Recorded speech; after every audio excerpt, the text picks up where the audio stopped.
Jour de peine et de colère à Soma en Turquie.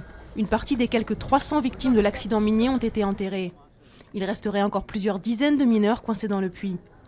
La catastrophe a ravivé la colère contre le gouvernement islamo-conservateur. Les manifestants l'accusent d'avoir ignoré des avertissements répétés sur l'insécurité dans les mines du pays. Un nouveau décret, déjà rebaptisé décret Alstom, fait couler beaucoup d'encre. Il donne un droit de veto au gouvernement sur des acquisitions par des investisseurs étrangers dans 5 secteurs jugés sensibles, dont l'énergie et les transports. Bruxelles met en garde Paris contre la tentation protectionniste, tandis que Jean-François Copé fustige une nouvelle foucade d'Arnaud Montebourg. Les fonctionnaires dans la rue pour demander le dégel du point d'indice qui sert de base au calcul de leur salaire. Ce point d'indice n'a pas été augmenté depuis juillet 2010. Le gouvernement impose une fin de non-recevoir avec un maintien du gel jusqu'en 2017, accompagné d'un réexamen chaque année. Marie-Lise Lebranchu a toutefois annoncé un coup de pouce de 46 € par mois pour les fonctionnaires les moins bien payés. Jean-François Copé se défend et dénonce des allégations amalgamées et mal vérifiées.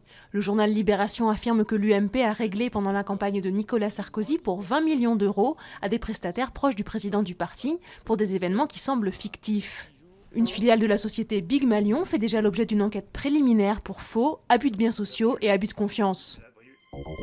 La course à la Palme d'Or débute à Cannes. 2 films en compétition officielle sont présentés jeudi. Mr Turner du Britannique Mike Leigh et Timbuktu du Mauritanien Abderrahmane Sissako.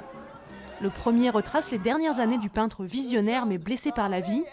Le second emmène le spectateur dans une ville de Tombouctou contrôlée par les islamistes.